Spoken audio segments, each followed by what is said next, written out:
Setiap anak muda memiliki potensi untuk berkembang dan meraih masa depan yang lebih baik.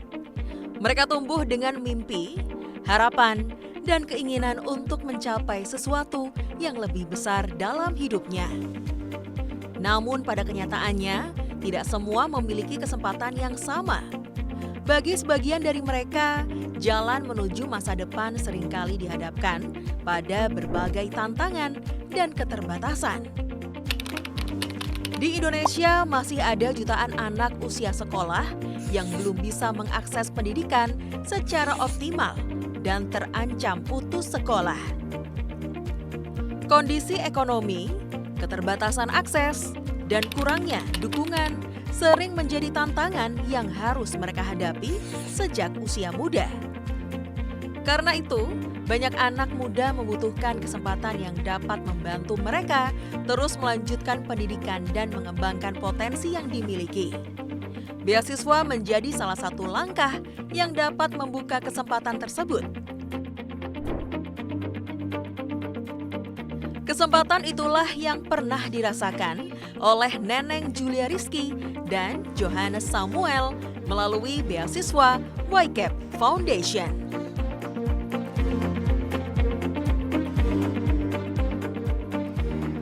Hadirnya dukungan dan kesempatan belajar menjadi titik awal perubahan dalam hidup mereka. Perjalanan tersebut pun membawa mereka untuk terus berkembang, hingga kini aktif berkontribusi dalam program pemberdayaan generasi muda bersama YCAP Foundation.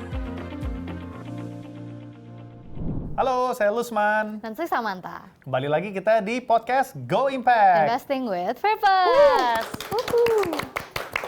Terima kasih teman-teman sudah bergabung kembali. Ini setiap minggunya kami rekam episode dengan topik-topik yang menarik, mendatangkan narasumber. Kami berharap teman-teman merasakan manfaatnya dan menikmati ya. Dan setiap minggu aku sendiri Kak belajar banyak banget dari narasumber-narasumber kami. Betul sekali. Nah, yang selalu menjadi tagline kami itu kan selalu investing with purpose. Teman-teman, mungkin Kak Sam bisa bantu menjelaskan sebenarnya itu tidak hanya berbicara tentang finansial ya? Betul, memang benar Kak, kalau misalnya kita ngomong the word investasi, the first thing that comes to mind itu angka ya. Betul. Tetapi actually ada satu hal lagi yang nggak kalah pentingnya Kak, yaitu investasi dalam manusia atau anak-anak muda. Untuk masa depan yang lebih cerah. Nice. Nah, hari ini kita ada kesempatan nih, dan ini kesempatan yang saya rasa cukup langka, karena kebanyakan kalau kita mendengar pendidikan gitu ya, kan pastinya ada teman-teman kita, adik-adik kita yang tidak memilih kesempatan yang sama dengan yang lain, sehingga kalau mereka mau melanjutkan sekolah atau bahkan melanjutkan kuliah, itu butuh bantuan, support mungkin dari secara finansialnya ataupun kesempatannya gitu. Nah, jadi ada yang benefit dengan mendapatkan beasiswa. Betul. Tapi nah, kebanyakan kan kita nonton atau mendengarkan selesai di situ, happy ending. Si A kesulitan, apply pendaftaran beasiswa, dapat happy ending, the end gitu kan. Tapi hari ini tentunya yang kita tahu juga the story doesn't end there. Betul. Malahan kita bisa bilang baru mulai di titik sana, gitu ya. Nah, jadi hari ini kami kedatangan 2 tamu yang akan menceritakan nih perjalanan mereka dari mendapatkan beasiswa, mereka lulus dan sekarang juga mereka sudah bekerja, teman-teman. Betul. Jadi kita bisa istilahnya fast forward ya. Jadi kita ngelihat perjalanan mereka dapat beasiswa di mungkin 8 tahun yang lalu, 10 tahun yang lalu, dan sekarang 8-10 tahun kemudian udah menjadi manusia yang seperti apa. Dan ini saya rasa suatu cerita yang patut untuk disimak gitu ya. Dan apalagi nanti akhir-akhirnya kita bisa melihat, ternyata pekerjaan mereka sekarang nggak jauh-jauh, mereka kembali berinvestasi ke dunia yang waktu itu membantu mereka. Betul. Jadi mereka itu kalau dibilang sini seorang yang pernah dibantu, tapi sekarang jadi penggerak untuk bantu orang lain juga. Itu sangat baik sih. Dan saya rasa teman-teman udah penasaran, udah nggak sabar pengen mendengar. Jadi kita akan break sebentar, udah gitu kita kembali dan kita memperkenalkan dengan 2 narasumber keren kita. Oke? We'll be right back.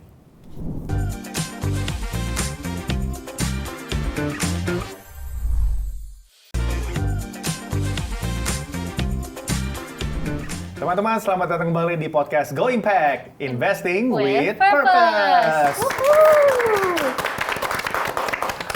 Oke, Oke, jadi sesuai yang sudah kita bocorkan di awal di segmen pertama tadi, seringkali kan kita mendengarkan ya, Sam ya, kalau perjalanan seseorang yang mendapatkan beasiswa, wah itu bahagia sekali tentunya. Betul, tapi tentunya bahagia, but it has its challenges. Seperti apa nih? Nanti kita dengar Kak, jangan kita spill dulu dong. Oke, jadi kebanyakan ya ini kita mau memberi sedikit preview lagi. Kalau kita dengar orang dapat beasiswa, keluarganya happy, dianya happy, masa depan pasti cerah. The end, ya kan? Happy endingnya di situ. Nah, kita sekarang kedatangan 2 narasumber yang sangat keren dan kami berdua kebetulan kenal cukup dekat, yaitu ada Neneng Julia Rizky dan Johannes Samuel. Welcome to the studio. Terima kasih untuk waktunya, kehadirannya. We know you are very busy people.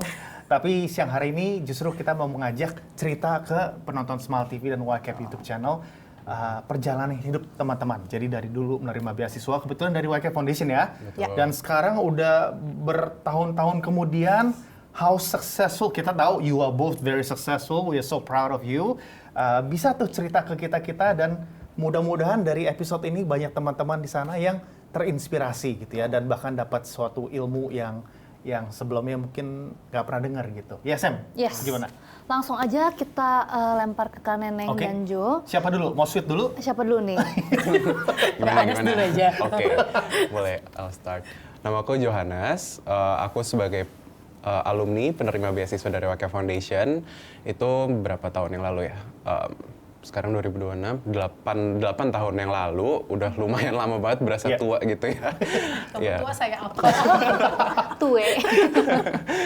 Ya, dari 8 tahun yang lalu, terus waktu itu sih dapat beasiswanya mulai dari semester 1 untuk sarjana gitu. Pertama kali dapat informasinya dari saudara, kebetulan YCAP katanya tuh buka pendaftaran ya untuk beasiswa.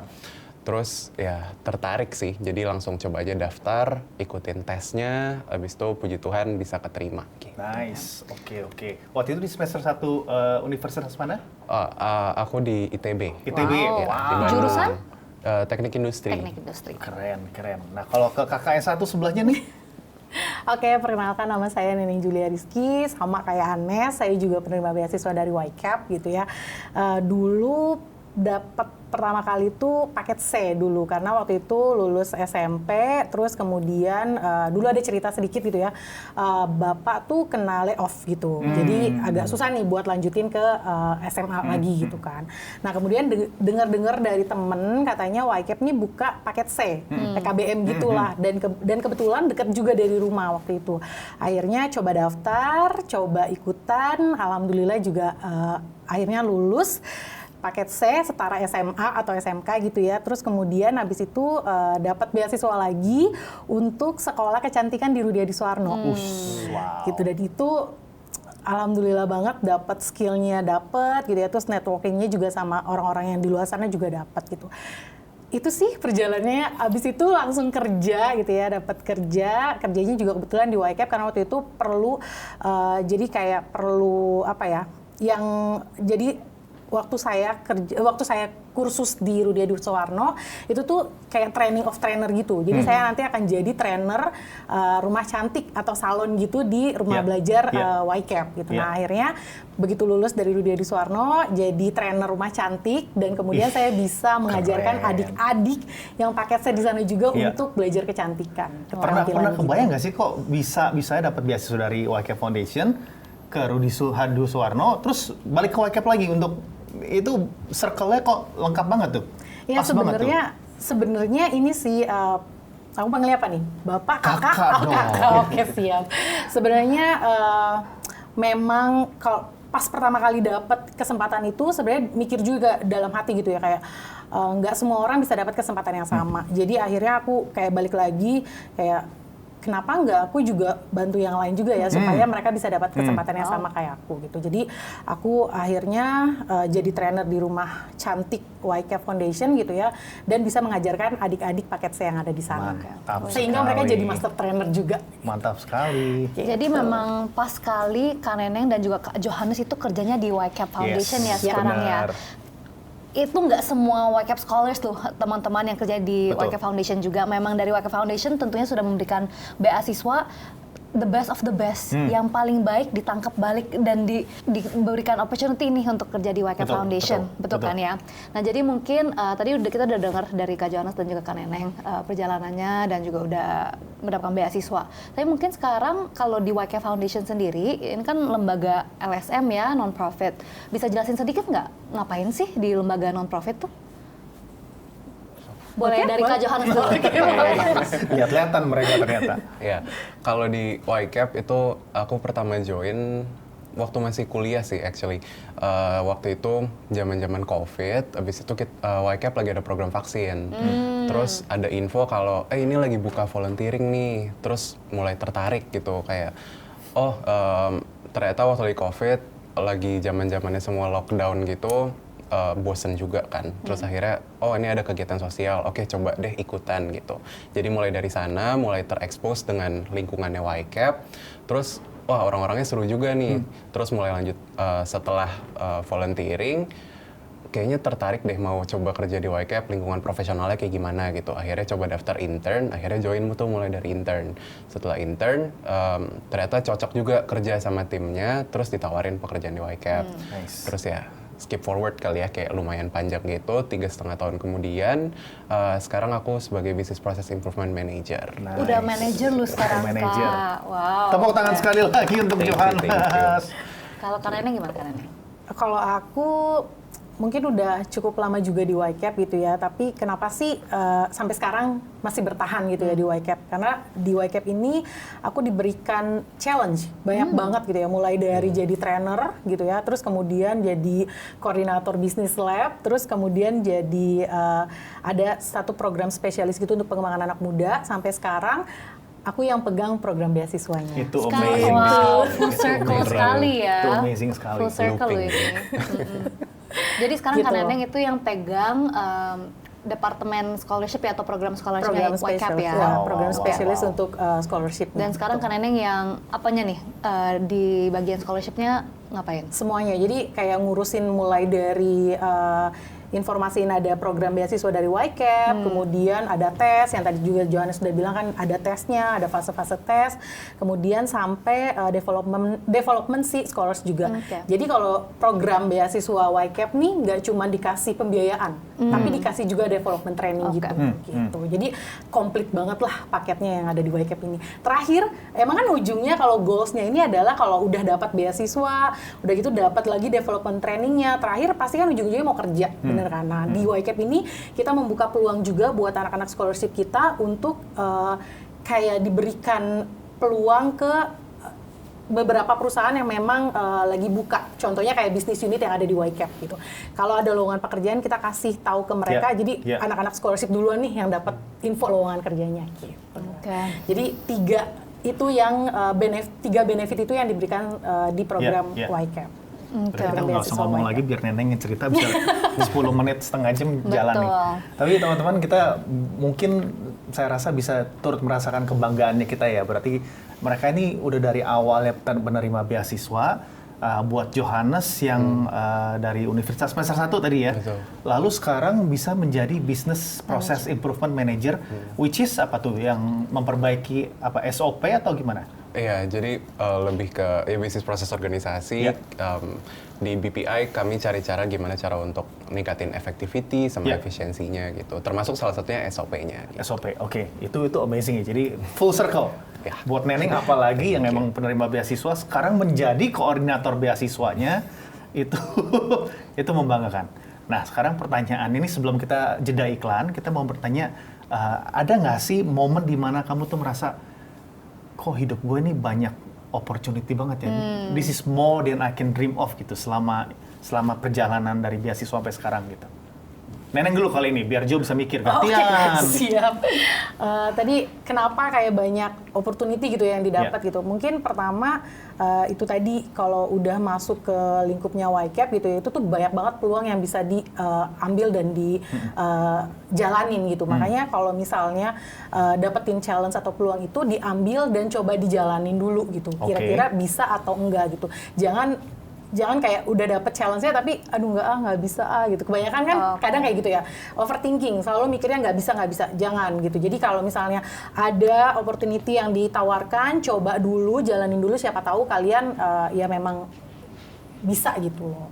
Gitu sih. Dan itu Neneng pernah dapat momen kayak gitu, kenapa nggak coba dulu aja gitu ya? Sering-sering di YCAP tuh sering kayak gitu, karena sering dikasih challenge gitu. Jadi dari awal jadi trainer sampai sekarang jadi program spesialis tuh dikasih challenge mulu memang dari YCAP. Tapi itulah yang bikin aku belajar sampai sekarang dan bertahan. Nice. Kalau Kak Jo? gimana? Kalau dari aku, ya di YCAP bener sih banyak banget opportunity-nya, nggak hanya waktu jadi employee, tapi dari awal scholarship semua, volunteering, intern. Paling gimana ya, yang aku rasa sih, aku tetap berpegang ke pepatahnya tuh, if there's a will, there's a way. Jadi, keep the goal in mind aja, terus jangan capek untuk cari informasi terus, karena ya yang aku percaya tuh informasi itu hal yang paling kuat gitu ya, karena banyak keterbatasan kejadian tuh karena kita nggak tahu gitu. Sedangkan kalau kita tahu ya udah caranya tuh gampang sebenarnya gitu sih. I see. Great. Terima kasih untuk sharingnya. Tapi masih ada lagi nih teman-teman, ini belum selesai. Kita masih mau terus gali lebih dalam lagi supaya kita dapat pembelajaran bersama, terutama buat yang di rumah yang mungkin mau dong hidupku seperti hidup mereka ini gitu ya. Jangan kemana-mana, kita akan segera kembali.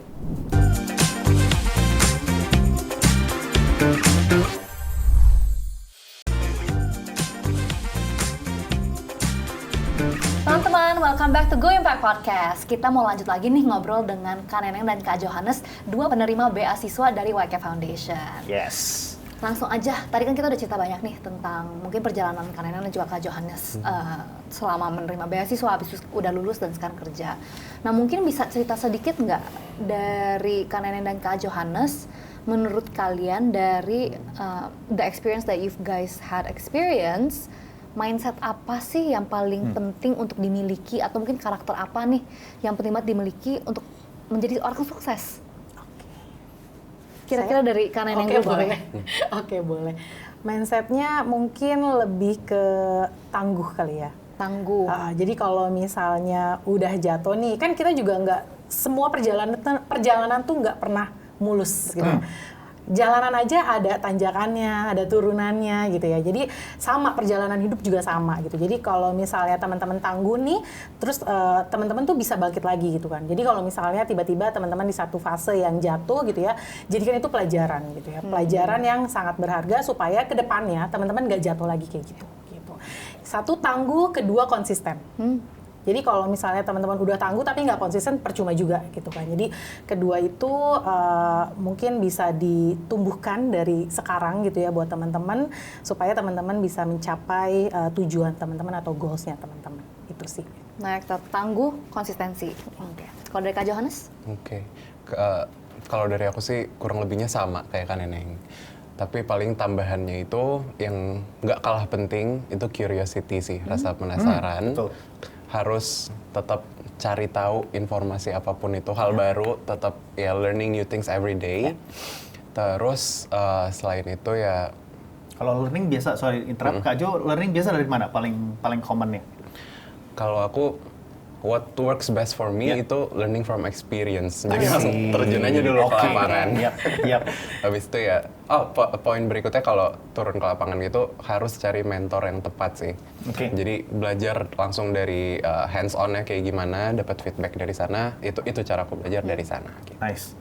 Nah, kalau kita mau tanya pendapat dari Kak Neneng dan Kak Johannes terkait youth di zaman sekarang, 2026 ini, seperti apa sih mereka sekarang ini? Sama nggak dengan kondisi waktu dulu Kak Neneng apply mendaftar menjadi penerima beasiswa? Pas masih waktu remaja. Mungkin beda tahun sama Kak Johannes, tapi do you think ada perbedaan karakter anak muda zaman dulu dan zaman sekarang? Kalau dari pengalaman aku ya, Kak Lusman dan Kak Samantha, ini aku lihat dari background-nya anak-anak yang memang mungkin bisa dibilang menengah ke bawah gitu ya. Mungkin mereka ada kemauan, mereka mau gitu ya, tapi kadang mereka tuh takut. Yang pertama, takut coba, kedua mungkin agak malas juga gitu. Jadi mungkin yang dengan perkembangan teknologi sekarang, digital sekarang apa segala macam semuanya bisa pakai handphone. Apa-apa tinggal duduk aja semua bisa dilakukan oleh handphone gitu ya. Nah, ada beberapa fase yang memang misalnya kayak proses perekrutan untuk registrasi beasiswa ini ada yang misalnya mereka suruh datang atau apa segala macam. Nah, kadang mereka tuh udah daftar gitu kan dari handphonenya mereka atau mobilenya mereka gitu. Tapi pas disuruh datang itu tuh banyak banget alasannya. Kadang kayak gitu. Tapi nggak melulu seperti itu sih. Ada beberapa yang memang anak ini tangguh juga gitu. Misalnya disuruh datangnya ke daerah Jakarta Barat gitu. Rumahnya dari Depok. Jadi pagi-pagi mereka udah datang misalnya kayak gitu. Jadi sebenarnya sih kalau menurut aku 50-50 ya. Ada memang anak-anak yang ada niat tapi tidak ada apa ya? Niat sih ada gitu, tapi buat semangatnya tuh kurang gitu ya. Ada anak yang memang benar-benar niat banget sampai akhirnya mereka dapat si beasiswa ini gitu. Jadi mungkin ya 50-50 lah ya yang aku Guess lihat. a good mix. Betul, Oke. gitu sih. Kalau dari Kak Jonas tadi 2018 berarti ya waktu 2018. Ya. Ada perbedaan sama anak-anak sekarang mungkin? Perbedaannya tuh gimana ya? Agak hard to say, mungkin agak 50-50 juga nih. Karena kalau aku ngeliatnya sekarang apa ya, social media itu kan makin banyak tuh, ada di mana-mana. Terus anak kecil semua juga ada banyak yang dikasih HP untuk bisa lihat semua konten segala macam.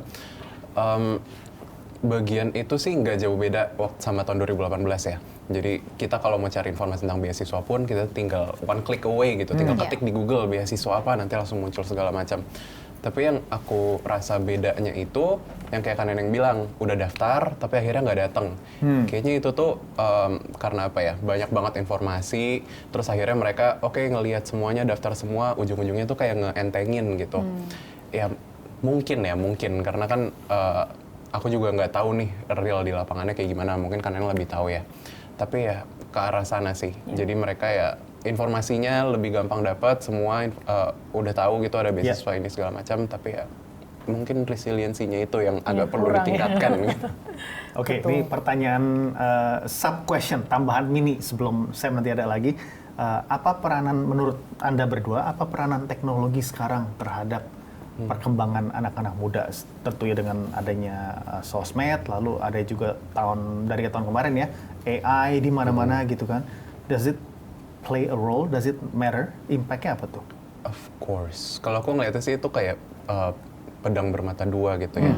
Jadi kalau bisa kita utilize dengan baik, tentu itu akan ngebantu banget.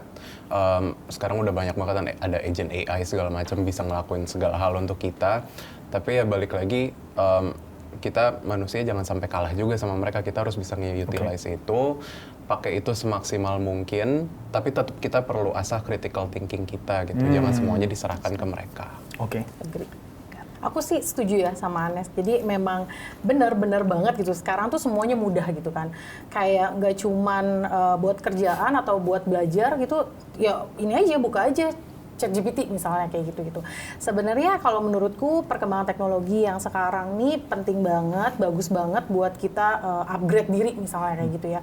Tapi memang harus lebih hati-hati lagi gitu. Jadi misalnya kalau misalnya kita pakai si ChatGPT, jangan semuanya ditelan mentah-mentah misalnya gitu. Coba difilter dulu, bener kata Anes, coba pakai critical thinking-nya, dibaca dulu apakah ini sesuai sama yang kita cari misalnya kayak gitu.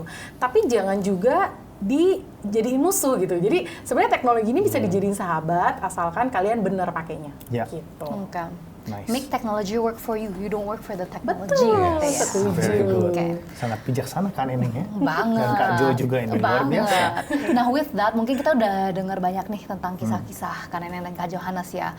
Perhaps as we're closing, apakah kita bisa invite Kak Neneng sama Kak Johannes untuk memberikan kesan-pesan mungkin atau advice kepada teman-teman yang kita nonton podcast ini nih, mungkin dari mereka yang ingin they want a better future for themselves, atau mungkin mereka juga lagi kayak aku kalau mau sih kuliah tapi agak takut sih, nggak tahu juga mau ambil apa, banyak banget opsi-opsi di luar sana gitu kan. Mungkin untuk teman-teman kita yang seperti itu apakah bisa diberikan? Oke. Siapa tuh Neneng dulu? Boleh. Neneng. Pesan dari aku buat kamu yang lagi berjuang ya, jangan berhenti. Ingat, kamu itu tidak harus hebat hari ini, tapi kamu tidak harus berhenti juga hari ini. Gitu. Jadi keep going guys. Oh, kalau dari Kak Johannes? Sambil memberikan waktu untuk Kak Jonas pikir, ini neneng ini yang tadi saya cerita udah full circle ya, dan sekarang pun sudah berkeluarga. Jadi Benar. sudah punya anak juga yang sangat imut dan ganteng juga, pernah ketemu. Jadi neneng pun sangat aware betapa penting pendidikan Setuju. itu. Bukan hanya sebagai dari masa lalu neneng dan perjalanannya, tapi sekarang pun Masa depan. udah menerapkan buat si anak, si buah hati. Benar banget. Gitu ya. Benar That's banget. amazing. Jadi mungkin aku sedikit cerita aja kali ya, ini cerita mulu nggak apa-apa ya. Jadi memang dari apa ya, yang aku dapat selama ini, memang pendidikan itu penting banget dan nomor satu banget. Makanya aku tanamkan ke anakku dari sedini mungkin gitu ya. Aku coba kasih dia beberapa hal yang memang dulunya tuh aku belum pernah dapat misalnya kayak gitu. Jadi aku mau dia tuh mencoba hal-hal yang belum aku pernah dapat, dia cobain supaya dia bisa belajar sedini mungkin. Ya, ya. Gitu sih. Jadi nyambung ke yang stay curious tadi itu ya. Ya. Kak Jo, sudah diberi waktu cukup untuk mikir? Cukup. please. Oke, pesanku itu ya ngerekap sih poin-poin yang sebelumnya. Perlu cari tahu dulu tujuan akhirnya itu tuh apa, mau jadi apa. Setelah tahu itu semua, kayak yang tadi, if there's a will, there's a way. Jangan pernah nyerah, tetap fokus ke tujuan akhirnya, apa yang mau dicapai. Ketika itu semua, kita punya niat yang kuat, pasti semesta bakal dukung juga sih. Pasti Amin. nanti ada aja gitu Ada caranya. aja jalannya gitu ya. Yes, Betul. yes. That's great. Thank you guys. Yay. Thank you Neneng Thanks dan for Johannes inviting juga. us. Terima kasih. Terima kasih sudah hadir di podcast ini. Terima kasih juga sudah mengundang kami. Seperti yang tadi kami sampaikan, dan dari seluruh Wakya Foundation pun juga sangat bangga atas kalian berdua, achievement-nya, performance-nya, dan bukan hanya secara action ya, tapi who you are as a person itu kan terbentuk selama perjalanan. betul. Setuju. Jadi amazing. Teman-teman, Terbentur. udah mau closing terbentur. Teman-teman, apakah ingin menjadi seorang Neneng atau seorang Johannes? Saya rasa nggak ada orang yang tidak mau seperti mereka, karena emang ini hasil dari sebuah proses yang sangat positif. It wasn't easy, but it is Betul. a good. I would assume it is a good Good experience, Experience ya. juga. Good experience. Oke, teman-teman, kita udah mendengar banyak tuh tentang perjalanan hidup yang sangat positif dan sangat amazing dari Kak Neneng dan Kak Jo. Tentunya kita akan mendatangkan lagi narasumber yang lebih menarik, dan kalau teman-teman mau nonton ulang, by the way, ada bisa ke YouTube channelnya YK Foundation atau di Smile TV akan ada siaran ulang juga. Jadi jangan kemana-mana, pastinya setiap Rabu tungguin, kita akan datang dengan episode berikutnya di Go Impact Podcast. See you soon!